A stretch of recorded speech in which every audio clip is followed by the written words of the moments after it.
right, DJ Noobs and DJ Neko with the Metal Tavern Radio podcast. We are welcomed with Edgar Allen Poet, one of our regulars on the podcast. Sir, how the fuck are you doing? I'm pretty good. Thank you for having me. It's good to see both of you. I've missed you a lot. Yeah, it's been a while. I know we were trying to get together on the podcast itself a while back, but things just kind of don't always go in line the way we want. I mean, I know you've been very busy with work and school and life. Yeah, it's a crazy time for everyone. Yeah, last time we talked, I think it was just before the NFL season started. Was it a draft? I think. Yeah. It's been a minute.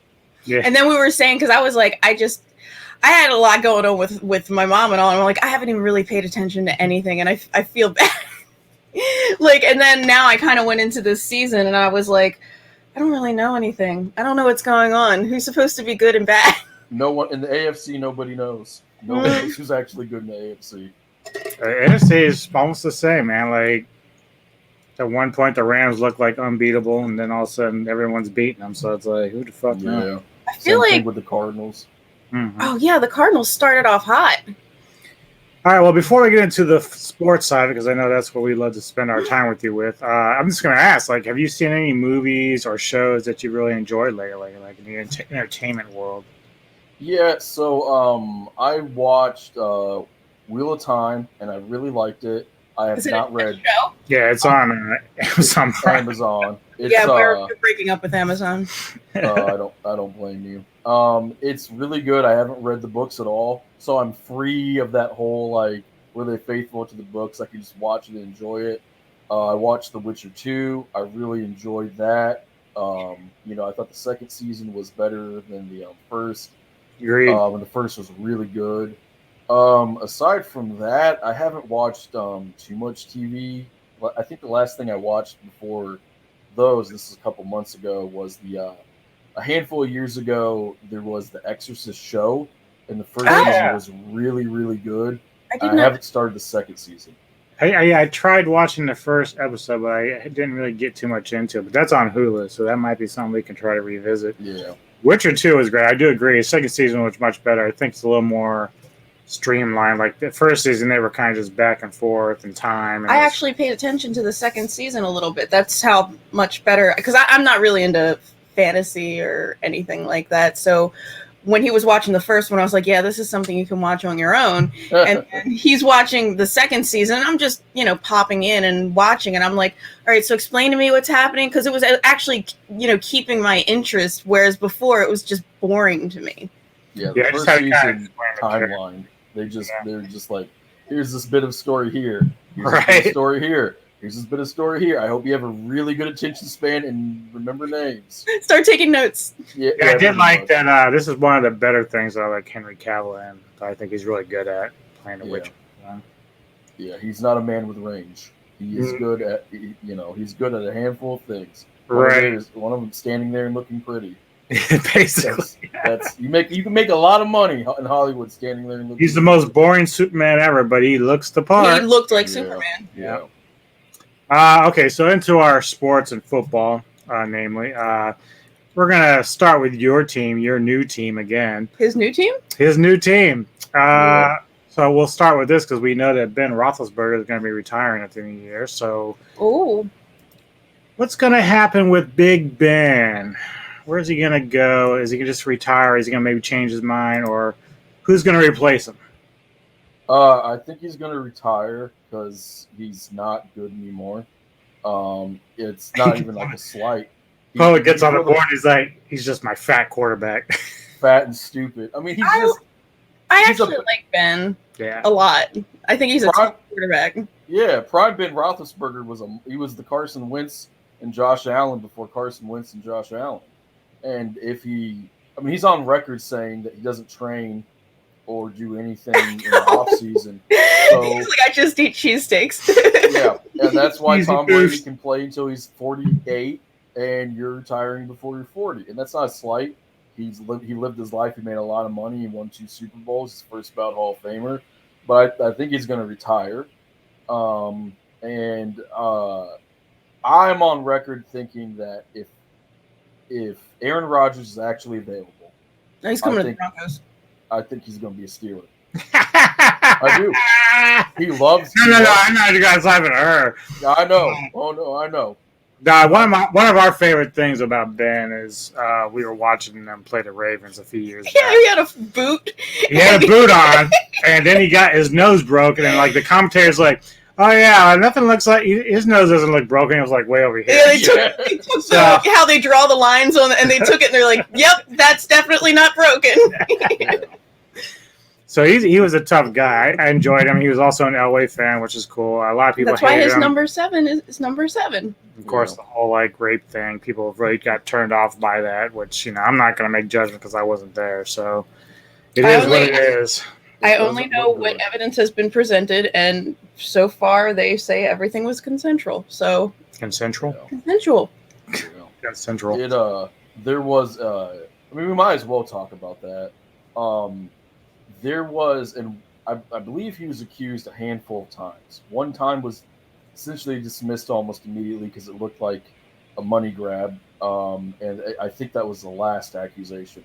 There was one time where he was on video camera, reportedly taking a girl into a bathroom, and he had his security stand out in front of the doors, and then X amount of time later, she ran out of the bathroom crying, and that tape got deleted.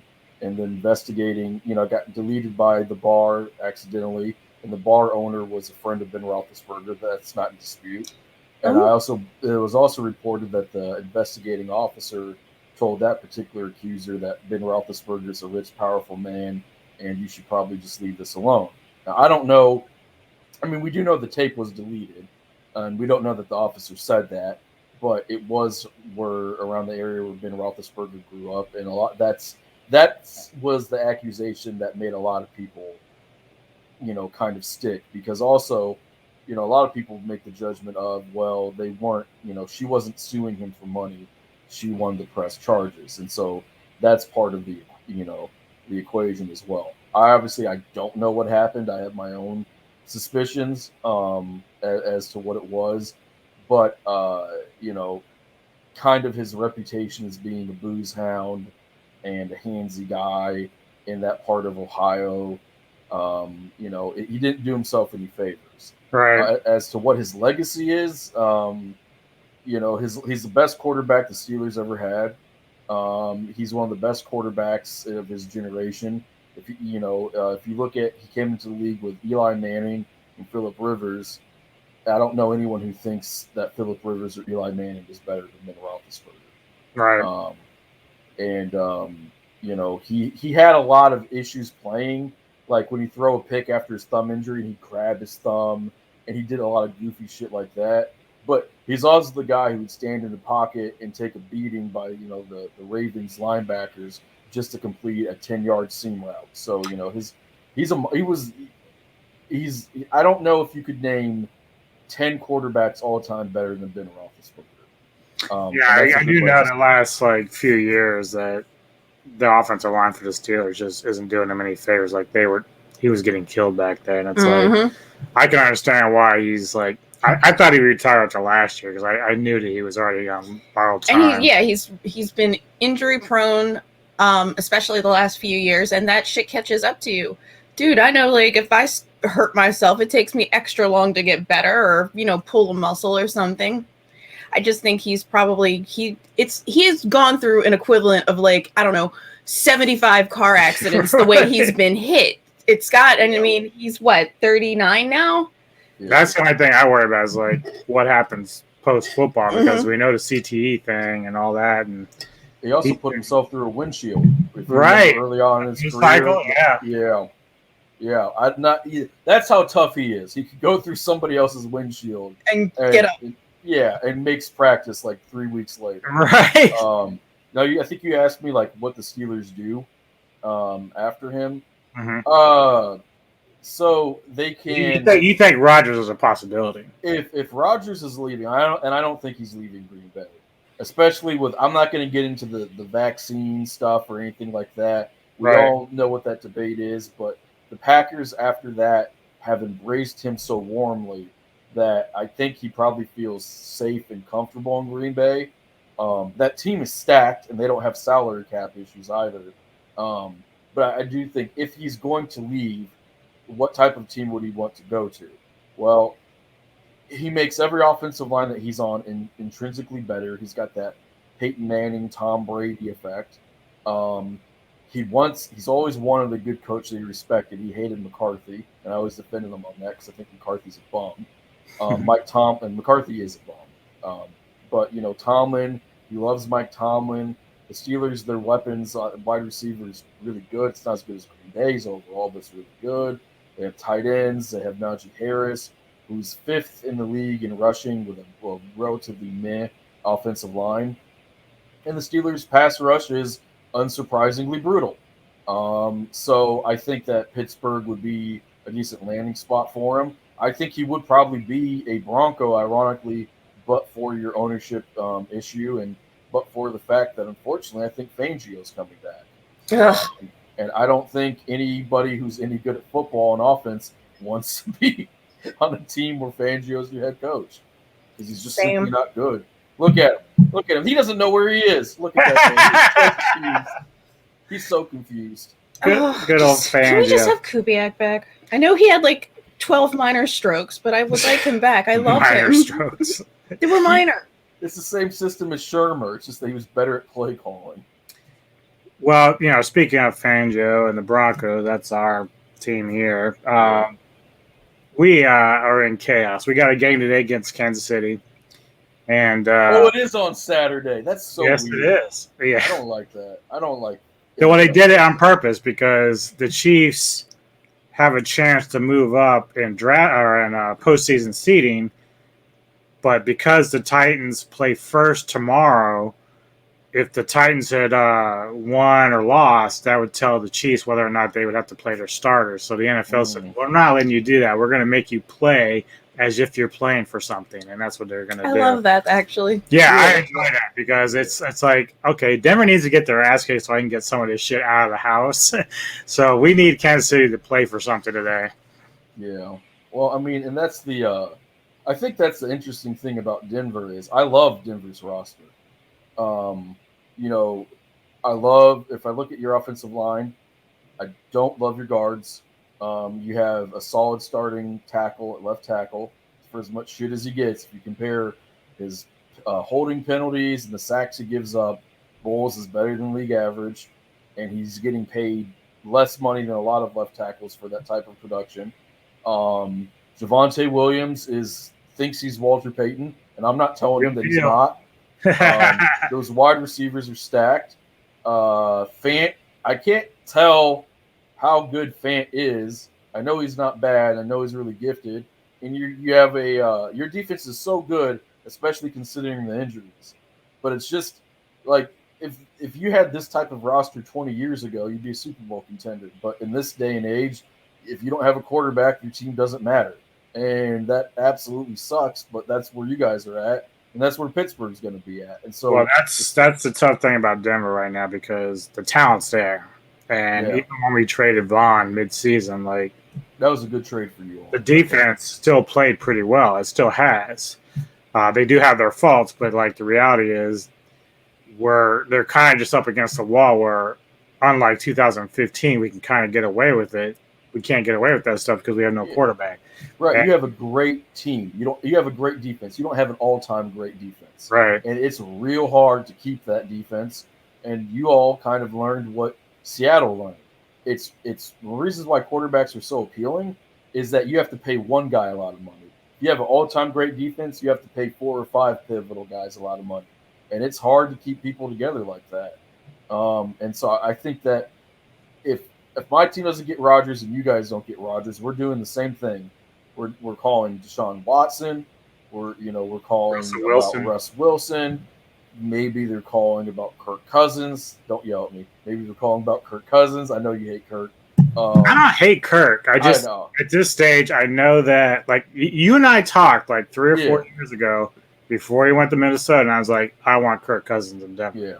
Everybody was like, no, we don't want to pay him that contract. Well, at the time, it made sense for even Minnesota to do it because there's not much better out there. So despite Kirk's ceiling now, he's still better than what they can get out there. Would you rather have Teddy Bridgewater and Drew Lock or Kirk Cousins? Well, Kirk, obviously, because you at least get something accomplished. But in the long run for Denver right now, we have to start just thinking about, again, long. Right.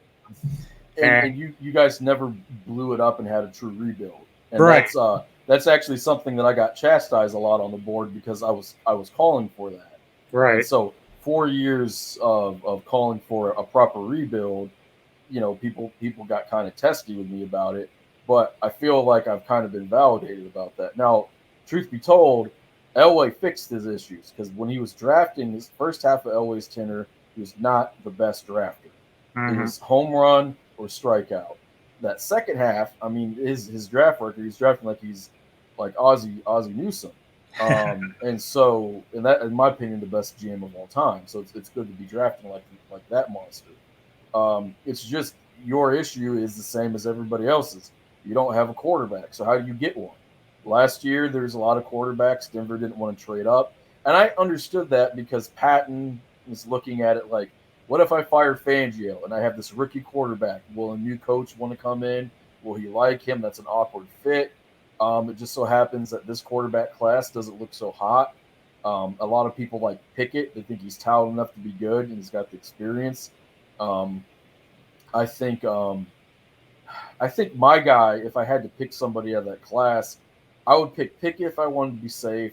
I pick Coral if I wanted somebody that I thought was good enough in college to warrant a pick and had upside, but it's just not. It's hard to get super. If you look at Bengals fans when they drafted Burrow, or Chargers fans when they drafted Herbert, so on and so forth, you knew that your guy had a real great chance to be special. It was on the table. With those types of guys like Coral and Pickett, you hope that they have a chance to be special. Well, I'm trying to think. It's like Herbert really, he was still kind of a question mark. Now, Burrow and Trevor Lawrence, those were guys that I think were kind of like your shoe-ins almost like Andrew Luck, But, Coral, I think if there's going to be first two quarterbacks in the first round that are somewhat worthy of the first round pick, it'd be Coral and Pickett. Pickett's probably going to be out of Denver's reach just because his stock has risen so much since then that I don't think we're going to get him unless we trade up. But I don't think if he has a good combine, and that's where he should be excited. If he has a good combine where he shows that he's physically more gifted than we think, then he's going to be a lock for a top 5 pick. There's just too many teams that need a quarterback. But I've seen some mocks where Coral drops down to Denver, so I'd probably take a flyer on him. I'm not even sure about Malik Willis. Like, I know people talk him up, but I'm not really sure how I feel about that. How'd you feel about Trey Lance? I didn't know much about Trey, and I think didn't he have a pretty good outing with San Francisco the other night? Yeah, and so that's the argument is like if you like Josh Allen or Carson Wentz or Trey Lance or you like that type of just works hard, smart, a physical god, an Adonis, then you like Willis. The issue is that you compare him to Trey Lance. So Trey Lance is actually like a genius. Like that kid is like just naturally smart, not just at football. He's just that talented. He has all the physical traits, and he does like calculus in his head or some shit. Or if you look at Carson Wentz, who or Josh Allen, the competition wasn't so great, but the measurables were off the chart, and there was no questions about their intangibles. With Willis, he's not playing against great people. We don't know, to be fair to him, I'm not calling him dumb, but we don't know how mentally gifted he is for football because we haven't gone through the Wonderlic. I don't even know if that matters and like the interviews and all of that. But he's kind of in that mold. If he had gone to, a Power 5 school and there was more known about him, he could have been the presumptive number 1 pick. I think that he's probably the most interesting guy out there. I think, my favorite pick at quarterback is if you gave me the choice of picking any quarterback in the top 10 that I wanted or Desmond Ridder in the second round, I would take Desmond Ridder in the second round.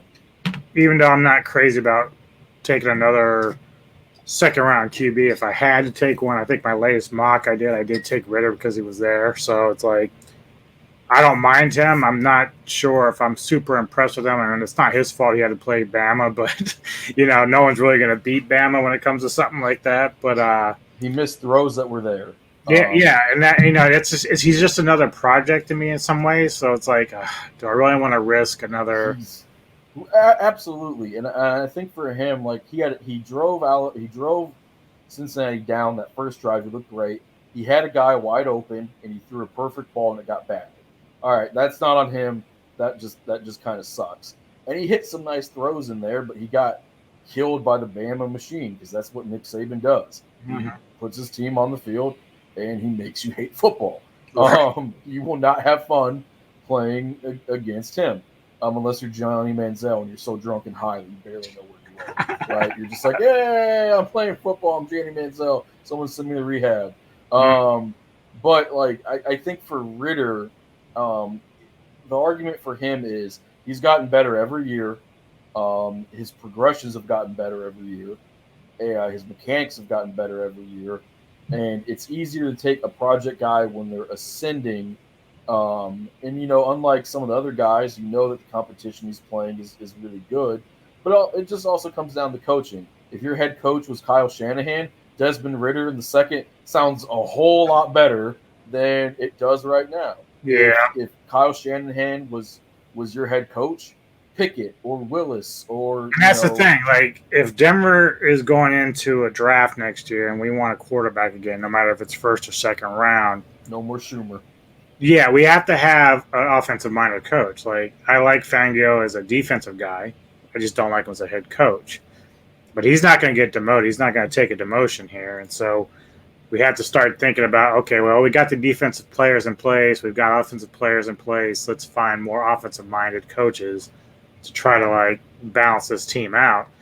But coming full circle, like, some people have said that Drew Lock may stay in Denver. I don't think it's going to happen because he really wants to be a starter. And I'm not sure if Denver as a franchise is willing to stick with him. But in your mind, if Drew leaves, where do you think he goes? So if he gets traded, if he gets traded, hopefully he gets traded to a place where he has a shot at it. And Denver has done that in the past. I want to say, I can't remember what quarterback it was, but they traded a bench player type guy. They might have accommodated Slaughter where Slaughter went. God, it's bugging me that I can't remember. But hopefully he gets traded someplace where he has playing time because that's a good look for the organization. And Drew Lock is, for all of his faults, and there are many, he's a good guy. He's genuinely a good guy. If he gets cut, if I were him and I get cut, I would either want to go to any place where I could challenge for a starting position, or I think is the most viable route to being a starting quarterback is go someplace where you can learn the game, be a backup quarterback, your number will be called at some point, and see if you can Ryan Fitzpatrick or Case Keenum it. Show that, or Nick Foles it. You get an opportunity, you play well, showcase your talent. Maybe a team will take a flyer on you. That's what Tyrod Taylor did. Tyrod Taylor was a backup. He came out of college. He said, I'm a quarterback. I'll prove it. And he's gotten starting jobs. He's actually played pretty decent in a couple of spots and then got injured. But when you make that much money, it probably doesn't feel that bad. But like that's what Drew Lock should be looking to do. Because any place he goes, I think a few teams that might actually take a flyer on him would be Washington, as Neko pointed out. Maybe Detroit, because I don't think Goff is really going to be their answer there. Maybe Seattle if Wilson bolts somewhere. Like maybe they go and try to chase. What is going on with Wilson? I mean, he was hurt, right? Yeah, he was hurt, and he hasn't played like super great. But I don't know if that's just a lingering injury issue there.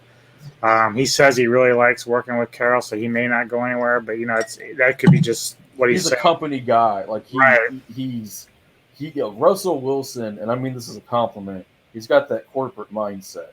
He wants stability. He doesn't want to make headlines. He wants everything that he says to come out of his mouth to have been thought out, almost preordained, because he knows that no matter what he says publicly, if it comes down to him or Carroll, unless Seattle breaks trends, quarterbacks are more important than head coaches now. I never thought I would see the day.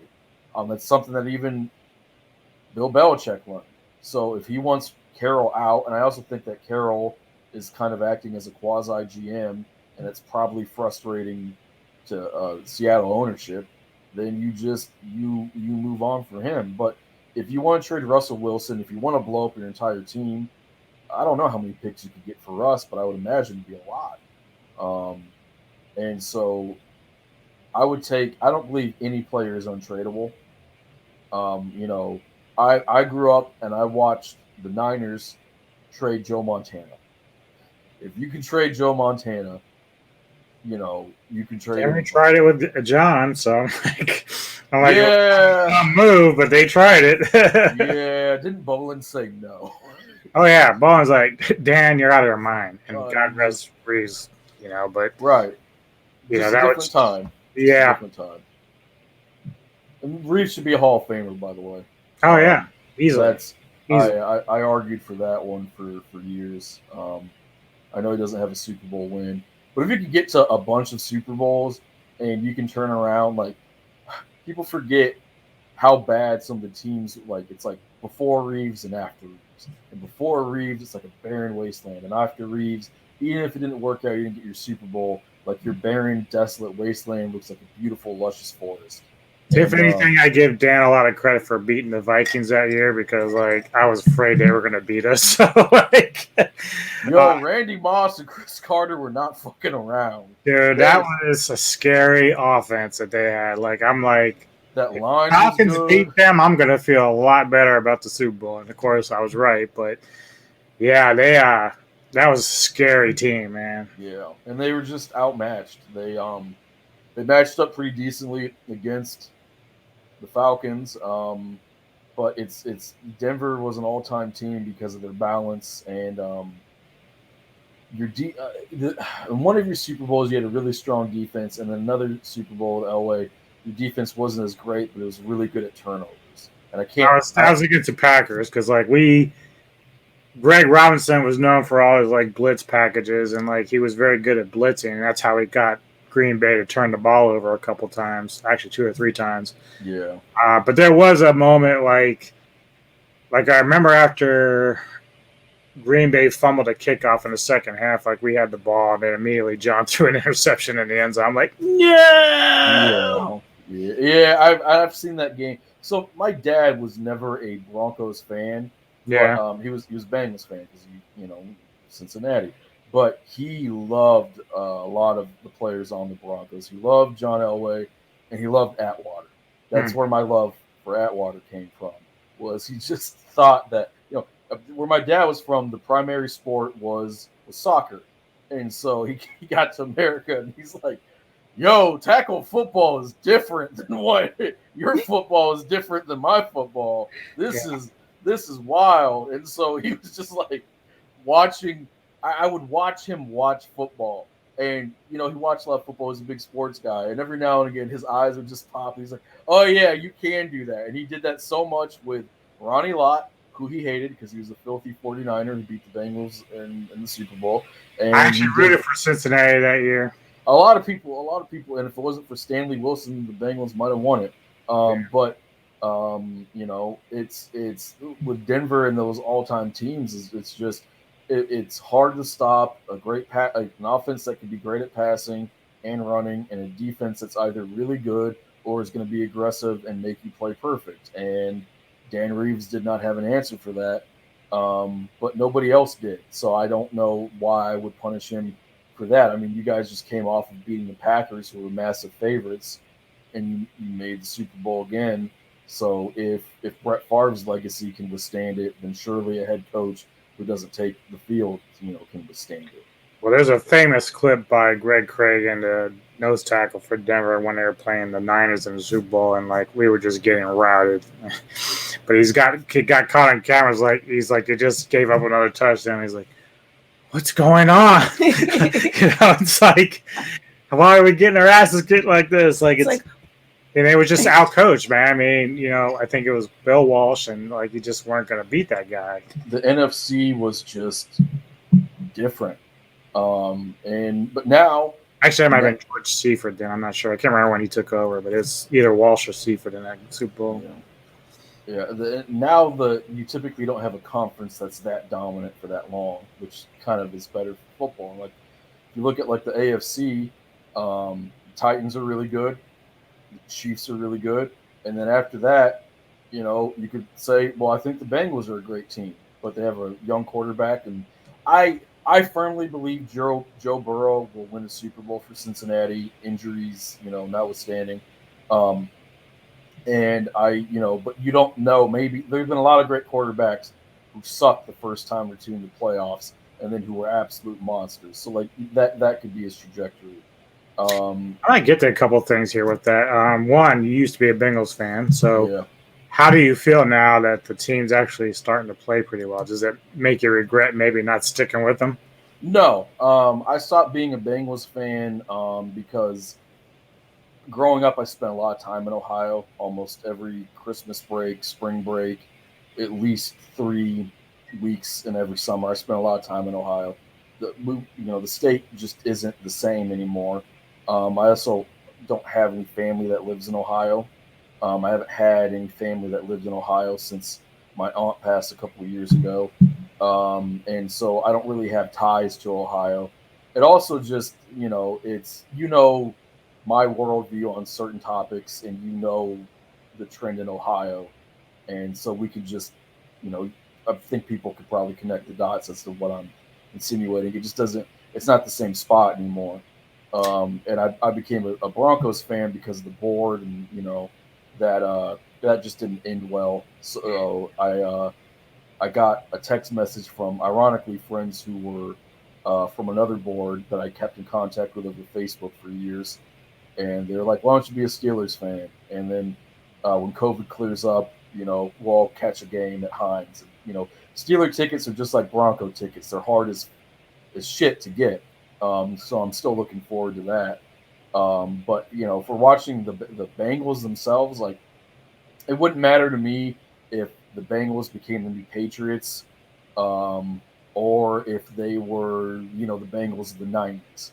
It wasn't a decision made out of productivity or accomplishment. Because to be honest, like they were really good for a while. Like Andy Dalton will never win a playoff game as a starting quarterback, but they made the playoffs 4 out of 5 years or 5 out of 6 They came years. really close because you had Dalton and you also had Carson Palmer, who was actually pretty successful for that Yeah, game. So and then by the time his knee got right, he was in Arizona, and they almost made a Super Bowl with him.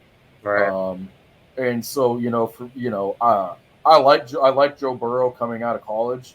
I also, you might remember this, I was clamoring for Jamar Chase, and I thought a lot of people who were like, "Oh no, you need to take a tackle," and for me, it's just like football has changed. Offensive linemen suck now. An offensive lineman in the '90s and early 2000s, the typical average one's way better than what you have now. They don't coach it the same in college. It's hard to uncoach all those bad habits. It's hard to teach people how to, pass block when all they do is play in the shotgun in college.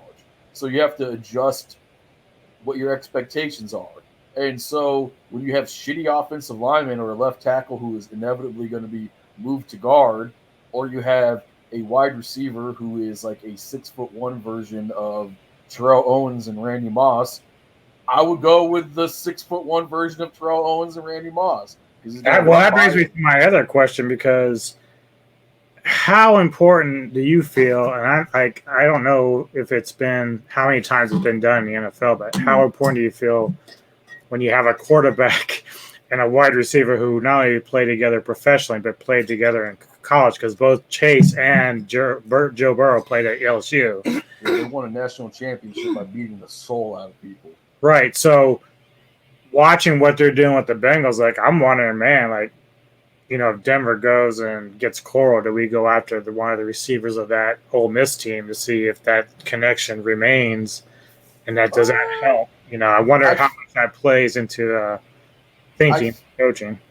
so I think that one, it just helps that Chase and Burrow are just studs, right? Like Joe Burrow is, if so, Andrew Luck and John Elway were rated 10 out of 10 as quarterback prospects, right? And so Burrow, I think he was getting a lot of comps at 8 to 8.5 or almost 9. So Joe Burrow's a stud. Jamar Chase is one of the finest wide receiver prospects ever, and that's the reason why I was beating the drum for him. So it helps when you just have two, Herculean type players. Locke had, to compare Drew Locke, Albert O. I always screw up that guy's last name. Yeah, He's had some good synergy with him. So I think that it can help. I think it's kind of like something that you put as an intangible. I also think that for Denver it might be hard because you have Judy, you have Patrick, you have Sutton, so you're probably not going to take a wide receiver super early. no, I think I was looking at one that was like in the fourth or a fifth rounder. Yeah. Then that's because I think Denver does best player available, which is something that I personally believe in. Then I think that might be a little bonus pick, especially because if he's going to be, look at how your wide receivers are structured now. In a couple of years, they're going to make the decision: am I going to pay Judy? If Patrick's still playing well and Sutton's still playing well, and you have a third wide receiver who's playing really well, maybe you don't pay Judy. I mean, the NFL is all about depth and logistics. So I don't know if it would be a pick that you make now for immediate returns, but not every draft pick has to be, boom, I get a starter right now. And I think that's where a lot of teams get in trouble, actually. I also think then it's worth mentioning as well that for a team like Denver, because your roster is so good, you have that luxury. Because what are you going to do? Draft another corner? I know you're going to lose some of them in free agency, but you're also going to keep a handful of them too. And you have Surtain. Yeah, I think we probably won't even go into the draft again with that. We might just do free agency when it comes to some of that. Because right now, I think our biggest important concern is the O-line and also the linebacker maybe. Quarterback is obviously something that's being considered. But You've been dying for an inside coverage linebacker for the last 10 years. Yeah, when you had Trevathan, you wanted another one. Every time I watch Devin White against Kansas City last year, I'm like, this is why I wanted this guy. You see this? This is what I wanted. You take this linebacker, you put him on that tight end, and you at least have a fight. Right. As opposed to watching that tight end run through the guts of your defense. And yeah, Travis Kelce get shoved down. No, you ain't going nowhere, son. That's right. Ominowski your ass. Yeah, exactly. We're going to play 1985 football. That's how I felt about Devin Bush until he popped his ACL and he hasn't been the same. Yeah, that's unfortunate because he doesn't run the same either. He does not run the same. I don't think that's an injury that's really, really tough to really come back from.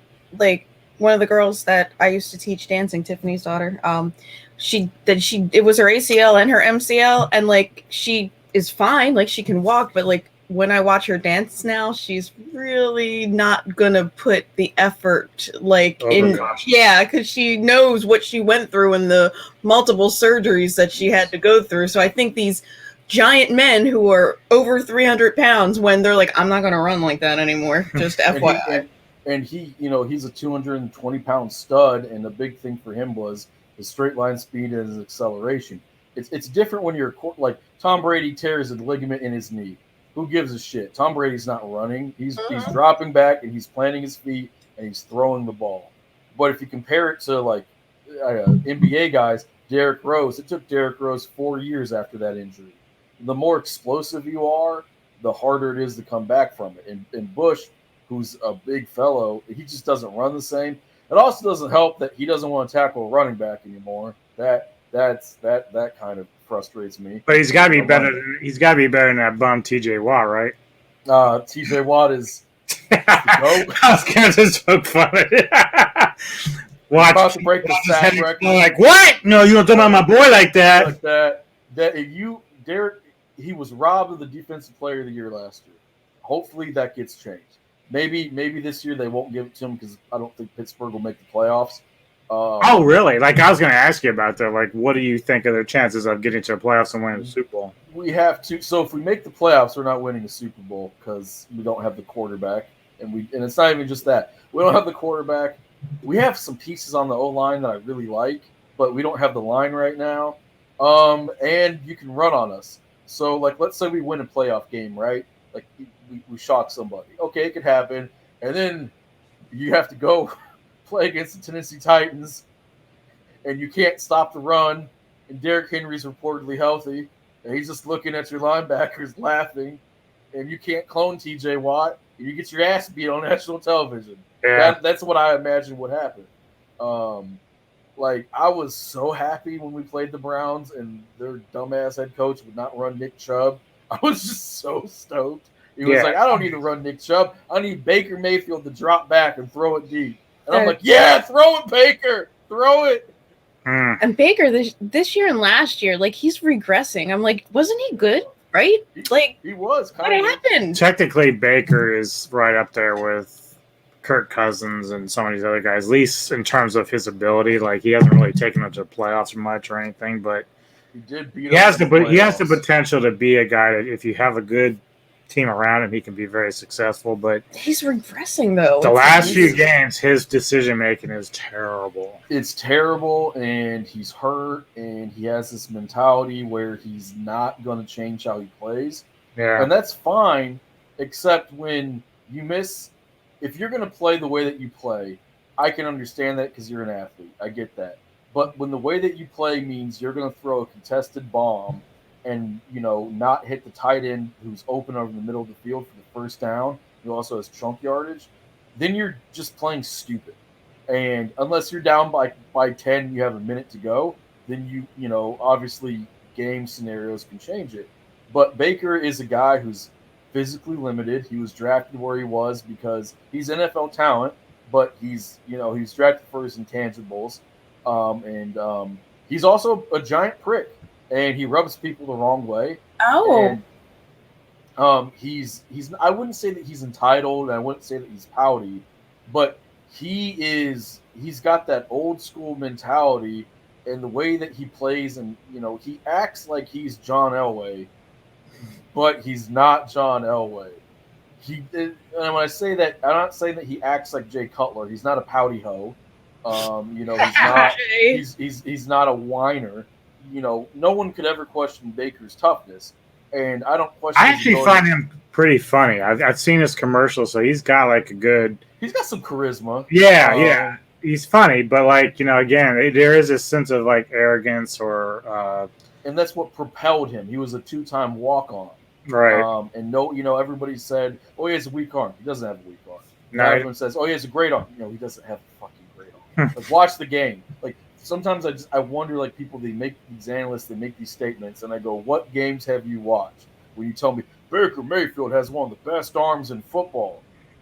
Baker's convinced them. That's what it is. You're right. It's his charisma. I guess, maybe his interviews or whatever, like, people just like listening to him. He doesn't lack confidence, that's right. Yeah, he's also convinced those DBs to jump the routes. That's what he's fucking convinced. Right. And he's a dude who, imagine, he's a year removed from beating his arch rival, the Pittsburgh Steelers, at Heinz in the playoffs. And now people want to get rid of him. And it's not just because he's playing hurt and he's playing poorly. It's because he has this genius head coach it's beyond dispute that he's a great play caller. And Baker doesn't want to run the ball. But Baker's at his best when Baker plays like a better version of Jake Plummer. You run the ball, you roll him out, you let his athleticism, he's not as athletic as he thinks he is, but you let his athleticism make some plays. You let the fact that he's going to let it rip from time to time. And, when he's playing well, he does make good decisions. You get him in a rhythm, he can really carve you up. Well, that's when things start to go wrong, and he's also a guy, everyone made excuses for him. Well, his line's hurt. His line still is hurt. It's still better than most team starters. Well, Odell Beckham Jr., he left, and you still suck. Well, Jarvis Landry is hurt. Okay, if you're great, you can overcome some things. And I think Landry was probably the second or third best receiver on that team anyway. Right, and the one thing I will say about Baker is this: if I'm a head coach and I'm putting him out there and he has that injury, and I know he's going to play like this because he's Baker fucking Mayfield, you have to have the conversation, do I need to bench you? They have Case Keenum, right, who's a wonderful backup. He should just never – he's Teddy Bridgewater. You should just never – you don't want him to be your long-term starting quarterback. You want him to be your backup. And the fact of the matter is that Baker Mayfield is just going to be that guy who makes those plays, and when they work, it's beautiful. He's at his best, he's like a super version of Jake Plummer, and at his worst, he's making Brett Favre mistakes because he doesn't have Brett Favre's arm. And I also think that his other big issue is he's not as athletic. He tries to hold on to the ball and juke people, and like he's trying to juke TJ Watt, and I'm just laughing because I'm like, Baker, he's twice your size. He just grabbed you with his left arm. He's right-handed, and he threw you to the ground because you are a midget to him. Like, what are you doing? Like, what is your winning play? And TJ Watt had 4 sacks. If Baker Mayfield wasn't a putz and his coach would run Nick Chubb, he probably would have had 2. But I think ultimately, I like Nick Chubb too. Yeah, Chubb's good. Really ultimately Mayfield's probably gonna be at best Tony Romo. Like those are the kind of guys that make plays sometimes, but in the same game can throw like 3 interceptions. Like same with like Matthew Stafford. Yeah. I'm kind of rethinking everything about Stafford because like he's starting to play the same way he did in Detroit. It's like he can make or break you in the same game, and it's not a good thing to have. Like I've doubled down on him. I like Stafford. So like you look at that Ravens game where he threw those 2 early picks, it's looking bad. But then he has all kinds of talent around him. And the Rams, their defense isn't as good this year as it was last year. It's still a good defense. And so he's 0 touchdowns, 2 picks, and he turns the ship around, and they win that game. Stafford he's learning how to win. He didn't get to learn how to win. Do you think he would have still won that game? Say, because like I'm not a big Jackson fan, but had Jackson been in that game, do you think they still win that? I don't know, because this might sound like a cop-out answer, but I don't know how good the Rams defense would be against Jackson. I don't know if Aaron Donald's disruption up the gut makes Lamar Jackson a worse passer. I don't know if he just sidesteps him because he's Lamar Jackson, reestablishes himself in the pocket, and he carves teams up. That's the frustrating thing with Lamar Jackson. I've seen him kill teams out of the pocket, and then I've seen him he always kills teams in the pocket if he has time, or if you just blitz him like a moron. It's the same blitz over and Greg Roman. He's so inconsistent in the pocket. He's gotten better in the pocket, but like, yeah, I figured the one game that we played this year, I'm like, look, just stop the guy running. He let him beat you with his arm, and what the fuck he do? He goes out and beats you with his arm. So I'm like, God damn it. Yeah, but he's beaten teams with his arm, and the thing of I've seen him beat good teams with his arm, and I've seen him shit the bed against like the 28th ranked passing defense. And so I don't, I'm a Lamar Jackson guy. Like if I could have Lamar Jackson as my quarterback for 3 more years before his body fails him, I feel like the Steelers would be a Super Bowl contender for 3 more years. I also think that Baltimore, with Greg Roman and the way that organization runs itself, that was the best place Lamar could have gone. That was especially trading back for him, or trading back into the first round, 32nd pick. You take so much pressure off of him. Like that was really well done. You mentioned Tony Romo. I don't think Baker Mayfield is anywhere near. If you look at Tony Romo, not as far as a student of the game, but like, but play style and the run around, the backyard football. What I will say is Romo in year 5 and 6 and 7, and it's what your point to like not as a student of the game. There was a year when Tony Romo almost broke his back. He was an MVP conversation. He was taking a shitty Cowboys team to the playoffs, where they promptly got slapped because they are the Cowboys, and Jerry Jones sold his soul for those Super Bowls, and they will not get another one until he dies. I'm convinced of it. I'm kidding. I do not want Jerry Jones to die, just because there's always that one. Got to clear that up, folks. Yeah, that's right. I am not wishing death on Jerry Jones. I do wish you would just shut the fuck up, but so does everybody else. Point being, if Baker wants to make that next step, he's going to actually have to. I'm not saying that he's lazy or doesn't do his film prep, but maybe be more logistical. Maybe think more about strategy. Maybe don't throw in the triple coverage because you're Baker fucking Mayfield, and that's what Baker fucking Mayfield is. All right, now one of the hot topics as of late on the Broncos work, because you're always there talking with us as usual, is this lovely young man. and a former Steeler, no less. Oh God, it was so funny. He was working, and I texted him. I was like, Antonio Brown just took off his shirt and threw his stuff into the stands and flashed the peace sign and walked off the field. Like, I was like, I don't even know what happened. It just happened. No one knew. I saw a video this morning where he was being interviewed by some people, and he was talking about Tom Brady. He's like, yeah, you know, Tom Brady's supposed to be my friend, but he only is my friend as he needs me.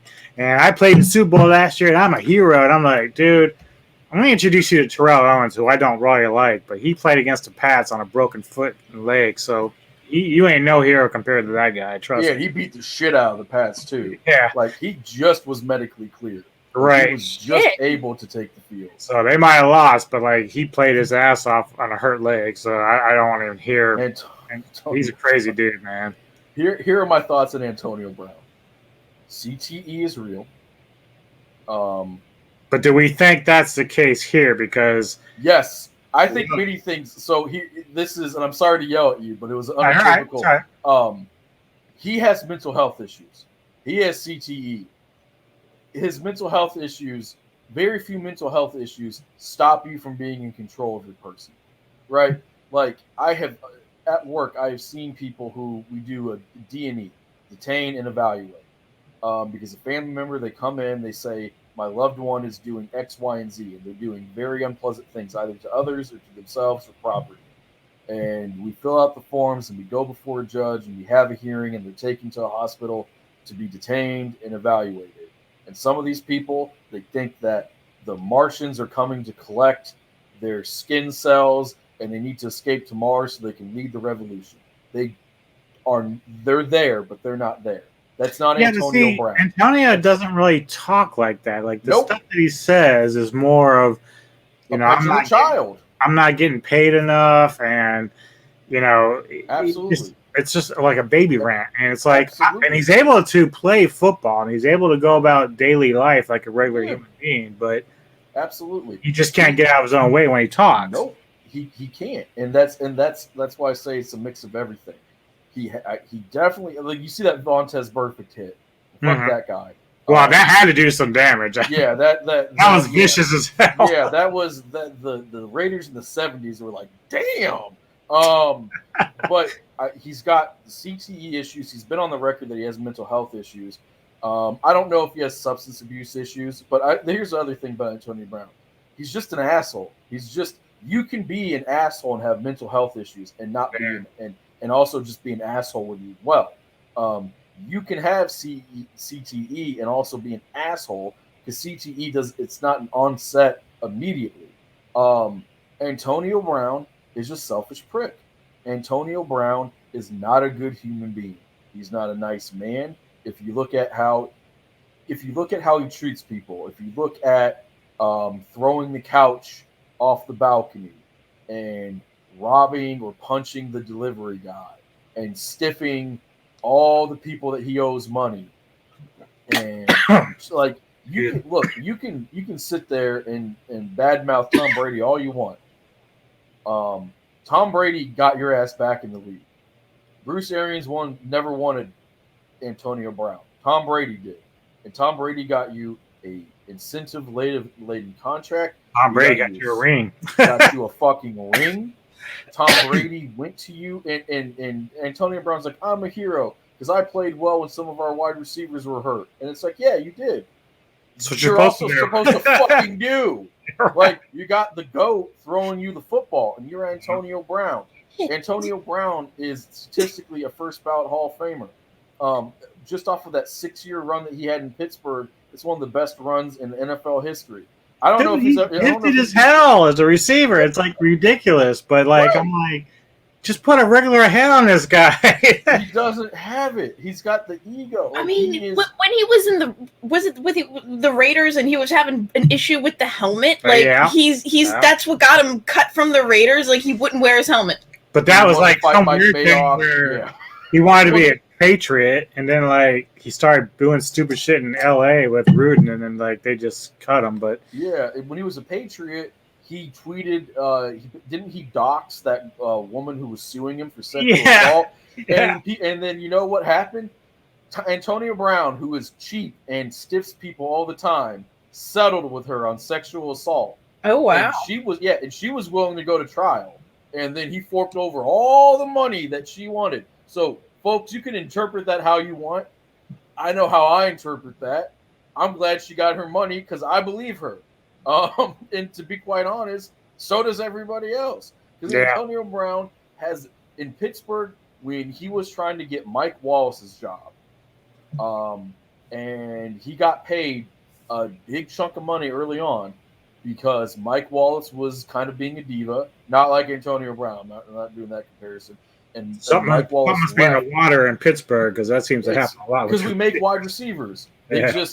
Mike Wallace ran a 4.2 and he'd get 1,000 yards every year, and he's one of the best deep threats in the league. And then he went to Miami, and Miami was like, oh shit. But the Steelers paid Brown. And then when he turned into what he was, they gave him another deal. And he got into it with Big Ben, and Big Ben is not a great locker room guy either. That's well documented. Folks, you can Google that. I will just tell you that when your starting quarterback says that he has the right to deflect blame from himself onto others because he's your starting quarterback, that's not a great look, especially when he's in his 30s and talking like that. You know, Ben's had some accountability issues, but compared to Antonio Brown, Big Ben's a freaking saint. And so, like, for Antonio Brown, I think he'll play again in the league. Teams want to win, and they might look at him like Terrell Owens. They're like, look, he's always on his best behavior for a year. We can get a year's worth of production out of him. And then eventually what's going to happen is AB won't be able to play wide receiver anymore, and he'll squander all of his money. And then we'll see. I'm not sure true lifetime show. Because I think you're right. I think that exactly is what you're saying is going to happen. He's going to get a bunch of 1-year contracts for like the rest of his career. He's like Josh Gordon, who can't seem to stay with any team. Like that's another talent that because he needs to do the doobie all the time that he can't stay out and Gordon. But Gordon isn't a bad human being. He has a substance abuse issue. Right. Gordon also, unlike Antonio Brown, Gordon's been like, yeah, I'm a fuck up, and I really wish I wasn't a fuck up, and I'm trying not to be a fuck up, and he still fucks up, but he also doesn't almost fucking kill people. Like, I mean, Antonio Brown threw a freaking couch and almost landed on a toddler, and it was up at the top of a condo. So, I mean, like, he could have gone to jail for that. To be honest, and he didn't, because we don't prosecute athletes. Like, you have to do something like Henry Ruggs to get prosecuted truly as an athlete, and that's a frustration, especially of mine. I hate Antonio Brown. Like, I don't wish him ill. I don't want him to get hurt or die. I'm tired of seeing him on my screen. I'm tired of hearing his stupid voice. I'm tired of him showing up to NBA games. I'm a huge NBA fan. And it's like, oh, Antonio Brown, the screw up from the NFL is here. Let's put the cameras on him. And he's just so happy to have it. And it's like, or we could just watch Kevin Durant be the best basketball player in the world and not feed the ego of dipshit wide receiver. And the fact that he threw that tantrum because he's not getting the ball enough, and he was mad that the Bucks wouldn't guarantee his incentives. Fuck off, AB. Like that's my sentiment. Fuck off. Well, as we wrap this up, we're gonna get into our Super Bowl picks. And so, who do you like? Who do you like in the Super Bowl, and who do you like as the winner? Out of the NFC, I'm going to be a coward and take the Packers. It's a good pick. I wouldn't call it a cowardly pick. It's I'm actually no. I'm going to stick to my guns. I'm picking the Rams. I picked them in the preseason to get there. I'm a Matt Stafford believer. I believe that they are, as constituted, the second best team in the NFC behind only the Packers. And with Cam Akers back and that defense playing well, I think Matt Stafford is going to show people how good he really is. I'm going to take them coming out of the NFC. And in the AFC, picking the AFC is so fucking brutal. Yeah. Can't pick the Titans because I don't like their quarterback. I can't pick the Bills because they're inconsistent and I have questions about their head coach. I'm going to pick the Chiefs. And I will take the Rams. The Rams. I will take the Rams. You have any idea? Any ideas who you think is going to be in there? Who's going to win? Or is it the same as Edgar? I think the Chiefs are going to make it, but I hope they get their ass beat again. But I'm not sure. I honestly don't know because I mean, the Titans, you know, they've been really good. Yeah, they've been doing really, really well this year. So yeah, it's just Tannehill can only take you so far, and once you shut down their run, it's very hard to for them to win. And as he says, Buffalo, I kind of push for them to kind of get there, but they're just up and down every fucking week, and it's like Jesus Christ. Then you have the Patriots, who they really shouldn't belong with Mac Jones being a rookie, but they can beat anybody. They can beat anybody. They have the coaching ability to beat just about anybody out there. But I think ultimately, just the Chiefs are playing so well right now. It's why I think Denver today is in big trouble because their offense the last 4 weeks for the Chiefs has picked up massively. You want Denver to lose, though, right? Well, in this part of the season, yes, because as much as I hate the Chiefs and I'd love to stick it to them in their ass, it's it's counterproductive for us to win today. It is. We need the best draft position to get. It doesn't matter what player we take. We just need talent, and we need to be as high as possible to get that talent. And feel good wins don't really do anything for us in the long run. If Denver was a playoff hopeful, yeah, okay, let's go Denver. But I mean, we haven't been in the playoffs in 6 years. Yeah, it's we had our chances to try to make our play, and we keep losing games. It's just can't do anything about that. But your playoffs died when Teddy got hurt because Teddy has his issues, but he's so unexciting. But you guys won more games this year than last year, relatively early on in the season. And a big part is it's that complimentary football crap that bores everybody. Yeah. But that's what it is. I wanted you guys to be able to game manage your way into the playoffs because under these sets of facts, that would actually make Denver that much more enticing to get Rodgers or Russell or whatever. See, I'm not a scornful X fan. I wanted y'all to get Watson, and then I don't actually. If I was a team, that's really my up until I watched Russell the last few weeks. I thought Russell might be the best bet, but I'm not really sure he can come back from the injury. Whatever it is, it's clearly affecting his play now. It's that finger, and it's a lingering injury, and that long. But Watson, he's still relatively young, and he can clear up that off the field shit, and get out of that. And he's not going to. Watson's not going to prison, right? Probably. Probably. I mean, well, that's the thing in those types of cases. If you have a witness or an accuser who says, "I don't care about the money, let's go to court," and a lot of people who are accusers, they care about the money because they don't think that the person's going to be convicted. They just want to get something out of a horrible situation. So that's not to demean people who take a settlement because it's not fun for. I'll just tell you from just seeing it at work. It's not fun accusing somebody of something like that and having to take the stand and getting cross-examined by a high-powered attorney. That's not I don't want that experience. I know a lot of people don't want that experience either. Right. But Watson, him being a horrible human being aside, you get the youth, you get the upside. You also get the fact that that guy is an animal on the field. He's big play clutch all the way through. And if you guys had Watson, then Watson has an argument for being even better than Herbert, even though Herbert's a stud. And Watson would change the entire dynamic of everything. The West, yeah, everything. I mean, it would change the way that you would have to draft. Mm-hmm. You can now freely feel good about best player available, or you could take picks, and if you had Watson and you guys have a lot of cap room and you didn't have anybody that fell to you, you could trade back and get a lot of people, or go trade for someone like Jadeveon Clown. I mean, don't, because that guy sucks. But like, somebody, yeah, talk about a waste of talent. But our teams will have interesting postseasons. But I'm with you. It would be nice to see Buffalo win because those fans deserve it, especially if they're going to lose their team, which is what they're doing. With that said, my picks. Oh no! I do think the Chiefs get back there, as much as I hate it. And I think they're going to lose. They're going to lose. They're going to lose. And despite last year, when I doubted them, they still got there. So I think Tampa Bay goes back for a rematch. Oh, so we're going to have the same thing as last year?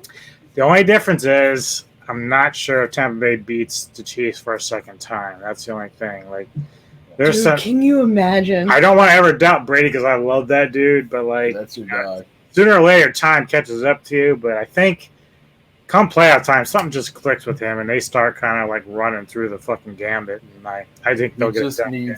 It's never about Brady. It's about a supporting cast. Yeah. And I hated.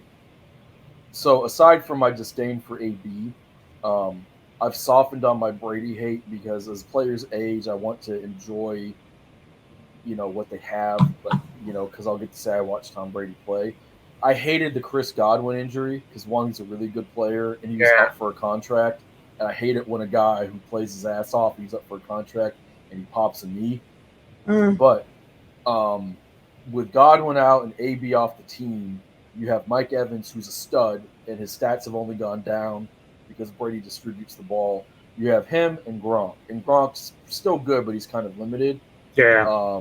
If you can scheme those guys away, it's going to be rough on Brady. And that's one of the other reasons that, like, I feel like Bucs fans should absolutely hate Antonio Brown right now is that one of the reasons he did what he did is he thought he could get away with it because of all the injuries and he thought the team needed them. Yeah. And Arians was like, fuck you, get off the field, which AB took literally, I suppose. And it sucks because he just gutted. If Antonio Brown doesn't have a meltdown and you have Gronk, Evans, AB, that's enough firepower to go toe-to-toe with anybody, at least be able to hold your own. And AB really gutted them. I think ultimately he's just going to come down to Tampa and Green Bay, I think. I don't know if the Rams are going to – Rams are up and down. They're a good story, obviously. I'd love to see Vaughn get a ring with the Rams because he deserves another one before he retires. But, he does. The basis of the Rams is this. Cooper Kupp is – you can't scheme against him. The silent assassin on the offense. and the other thing is that what the Rams have is Beckham. He can still make some big plays. What he's proven coming back is his feel for the game. He was always more of an instinctive player than a student of the game. And what he does in the red zone and the touchdowns that he's getting and the way he's running those routes, that's an issue. Higbee's back. Higbee is a slightly above average tight end. And the scheme makes him look a lot better than what he is. He's a good player, and he looks a lot better than what he is, though. The Rams have a lot of firepower. They have one of the best offensive lines in football, again, quietly. The defense is great, and what I believe is this.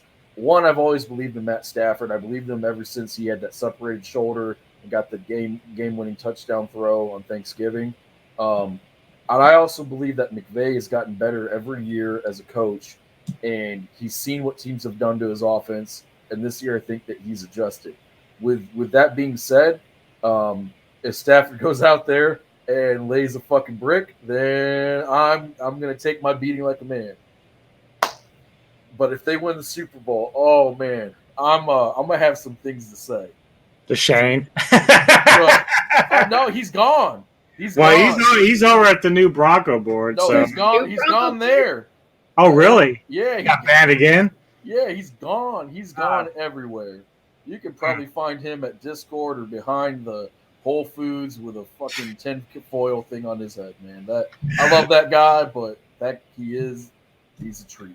Well, Poet, thanks for taking the time out with this, man. We're going to have to do this again soon. Thanks for having me. I appreciate it. I know she's going to be going out to sea soon, so I think – do you still watch college basketball? Yeah. So I think maybe you and I will get together and either talk some movies or talk about some March Madness when that comes around. Oh So man, I love March Madness. And this Virginia won't this be year's there, but great. that's okay. You know, are y'all having a rough season? Yeah, it's tough. I Yeah, got we're you. like 9-5 or something like that, but like we're not quite as good as we used to be. So I think we're We probably gonna be in the NIT type stuff. Hey, my I remember Wildcats are the year great that until they they play won. someone ranked. Yeah, I told you because they got the year before that. You had that horrible loss that we're not going to dwell on. And I Like remember Mount St. saying to Mary's you, College. she said not me. That wasn't me. But I remember telling you you have enough returning players, and your team was especially stout.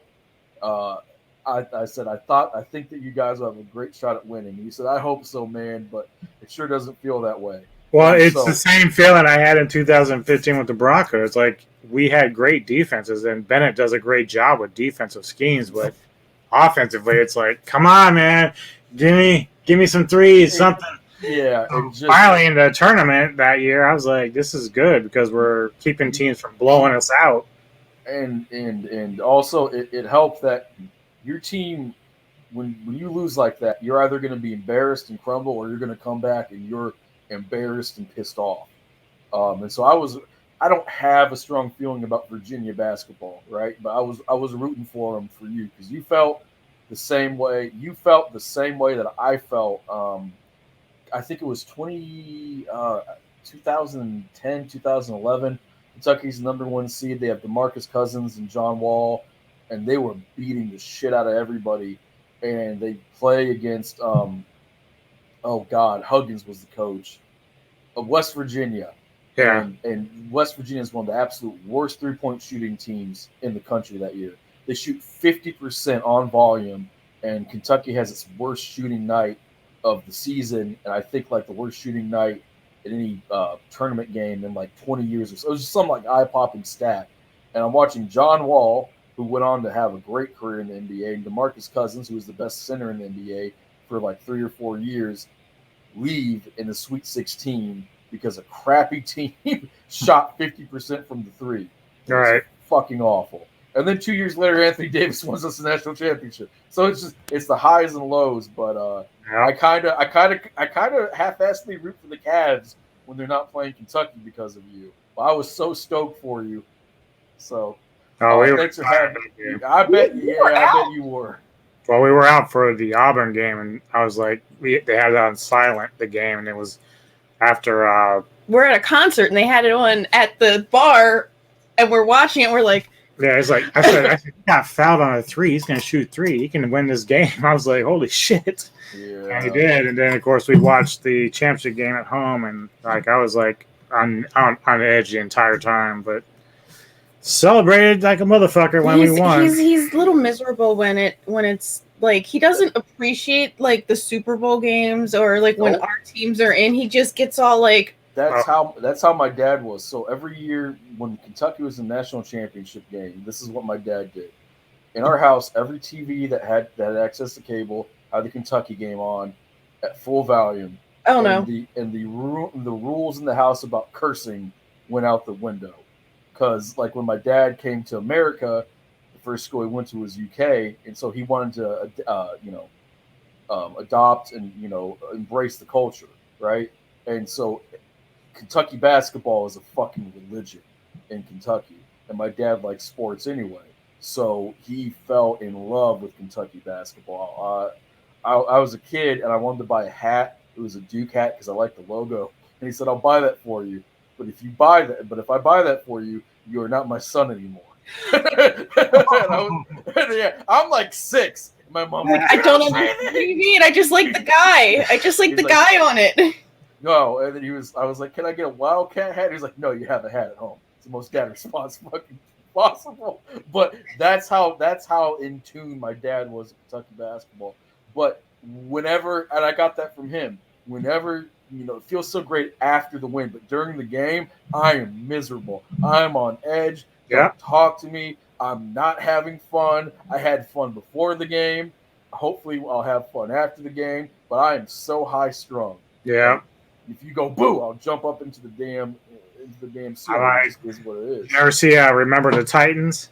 Yes. little girl in the stands and she's covering her eyes. I'm like, not now, not now. That's how I am. Yeah. I remember because you care so much. Yeah. Well, the one Super Bowl that the Broncos were in, I stopped watching it. I just went and watched something else. Oh, that was Seattle. I was done by halftime with that one. I went to go watch a really bad Rob Zombie flick after that. Like they were like, I checked in. I think I checked in for the start of the second half, and that's when what's his face went and ran that freaking kickoff for a touchdown. I was like, okay, Harvin. Yeah, Harvin. Yeah. I hated that Super Bowl because it was awful. Seattle sucked. Richard Sherman was the best cornerback in football. No, he fucking wasn't. But the best cornerback in football had a liability for deep passing, right? And Manning's arm was shot. And they even said after the game, we knew that we could play defense the way that we did because he couldn't, throw the deep passing. And it's like Peyton Manning was, at the time, in my eyes, the greatest to ever do it. And he wasn't able to win another Super Bowl, not because he wasn't good enough, but because his body had failed him and he couldn't do one specific thing on the field anymore. You know what really pisses me off, though, is about that Super Bowl is that it's the only one, even from then till now, that was played in cold weather. Like, they changed their mind again. Initially, they were like, yeah, we're going to start doing other stadiums, and we were the guinea pigs for that Super Bowl, and I fucking hated it. Like, I'm like, no. Why are we getting stuck out in this cold weather? Because some fans want it to be 1970s football, and I get it. It's nostalgia, but if weather is a determining factor in your Super Bowl, then you're not going to have the winner truly have. I can't say that Seattle didn't win it, but it's they did. And both teams playing it. They really won. Right. The reality is, it's like a celebration of both teams. So I want the best weather possible. It doesn't matter if it's in a dome or in like a California or whatever. Right. I just want the best possible balance. So you get both teams at their best. You don't have to worry about the elements unless it rains. I don't care about that. But yeah, like the Bears Super Bowl against Peyton Manning, it rained like a bitch in that game. Right. But ironically, it helped the Colts because the Bears had Rex Grossman as their right. Player. Oh God! But no, I mean, it's just put them in a dome or put them in Florida or California or Texas. Put them in fucking Arizona. Just hopefully it's not 110 degrees because it won't be in February. Right. Yeah, I hope. Like, if it is, we've got other issues. We've got a problem. But and just let them play. And some fans are like, I want it to snow. I want the Super Bowl in the snow. That's what the playoffs are for. You go to different teams' hometowns and you play that. If Buffalo owns home field advantage, you can go play in the fucking miserable snow and be cold as shit. It's the same thing. I can't tell you how many cold ass or snow games I've seen the Patriots play in the postseason. Like, that's your home field advantage. I'm sure they've had some in Denver too. Yeah. But it also sucked because like Peyton Manning is beloved, and the Seahawks are just one of the biggest all-time asshole teams ever. And just seeing like if Richard Sherman, if Richard Sherman has a good day, I hate him, man. Anyway, I've appreciated being on your show. Thanks for having me. I know you're all busy and have a lot to do. Neko, thank you for making it. I know you're super busy. I appreciate it. I love both of you. You're two of my best friends, and you're the best. I hope to do it soon, and I hope may both of our teams find a quarterback who is not a goddamn embarrassment. All right, well, hold on 1 second, and then we'll say goodbye to you. But thanks for being on the show. So, hold on 1 second.